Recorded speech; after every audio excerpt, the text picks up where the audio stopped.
வாழ்வோம் வாழ்விப்போம். விழிப்போடு இருக்காதான் வள்ளலார் சொன்னார். விழித்திரு, தனித்திரு, பசித்திரு. அவருடைய அந்த சூட்சமமான உபதேசங்கள் இதை நோக்கிதான் பேரு. மாப்போ சிவஞானமும் இத கரெக்டா கண்டுபிடிச்சு வள்ளலார் பத்தி ஒரு நூல் எழுதும் போது இதை சொல்லுவார். தனித்திரு, பசித்திரு, விழித்திரு. பட் சாமி எங்கேயுமே இந்த மூணையும் இப்படி தனியா சொல்லல. ஆனா இந்த கோட்பாடுகள், இந்த கருத்துக்கள், இந்த தத்துவங்கள் அவருடைய உபதேசங்கள்ல, பாடல்கள்ல உள்ள இருந்து. இப்ப நான் அதை சொல்றேன் உங்களுக்கு. அந்த விழித்திருங்கிறது கடைசி பேருபதேசத்துல கூட சொல்லுவார். இன்னும் கொஞ்ச நாள்ல யார் வரப்போறா? இறைவன் வரப்போறா. விழிப்போடு இருங்க. அவர் எப்படி வாராரு, என்ன நிலையில வாராரு, என்ன உருவத்துல வாராரு, அது என்னால சொல்ல முடியாது.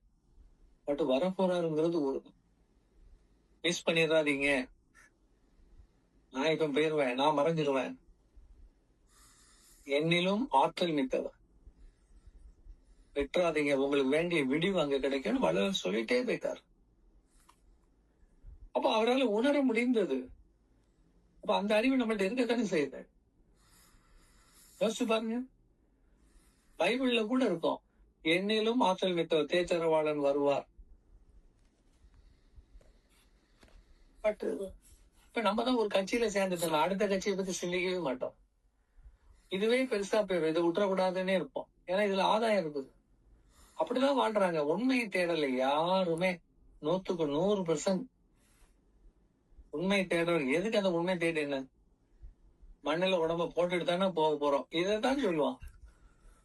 உண்மை என்பது உங்களுக்குள்ளே ஒளிஞ்சிருக்குது, நீ தேடி எடுக்கணும்பா. உடம்பு சாகாம கூட நீ வச்சுக்கலாம். ஏன் முடியாது? சிவாய நமவென்று சிந்தித்து இருப்பாருக்கு அபாயம் ஒரு நாளும் இல்லை, உபாயம் எது? மதியே விதியாகும், அல்லாதவர்க்கே விதி மதிய இல்லையா? உங்ககிட்ட கொடுக்கப்பட்ட அறிவே உனக்கு விதியை கொடுக்கும். ஆனா இப்ப நமக்கு எப்படி பண்ணதுன்னா, விதி தான் நமக்கு மதியை கொடுக்கும். போய் ஒரு விஷயத்தை செய்யறான், அதுல மாட்டி செத்து போயிடும். அப்ப இதுல சாவோன்னு அவனுக்கு தெரியல. விதி என்ன பண்ணிடுச்சு, அது அறிவை அவனை காட்டி அவனை உள்ள இழுத்துச்சு. பில்டிங் கட்டுறான், பெரிய பில்டிங், எல்லாம் மூச்சு வரக்கூடிய நேரத்துல உள்ள இருந்து அப்படியே மாடி எல்லாம் அப்படி ஒரு பார்வை பார்த்து சொல்றான். தரை இதுல இருந்து பில்டிங் டோட்டல் அப்படியே இடிஞ்சு விழுந்து. அந்த கெட்டின ஓனர், அந்த பில்டர்ஸ், அப்புறம் லேபர்ஸ், நிறைய பேர் ஸ்பாட்ல க்ளோஸ். அப்ப என்ன அறிவு? இவ்வளவு பெரிய பில்டிங் நாங்க பண்ணணும், எடுத்தோம். விதி உன் மதியா இருந்தது, உன்னை கொள்றதுக்காக அது தயாராகி வந்தது, உன்னை போட்டு சாத்திட்டு.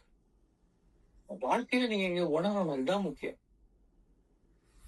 என்ன உணரணும்? விதியா மதியா? விதியால மதி ஓடுதா, மதியால விதி ஓடும், இதுதான். அதை சிந்திங்க.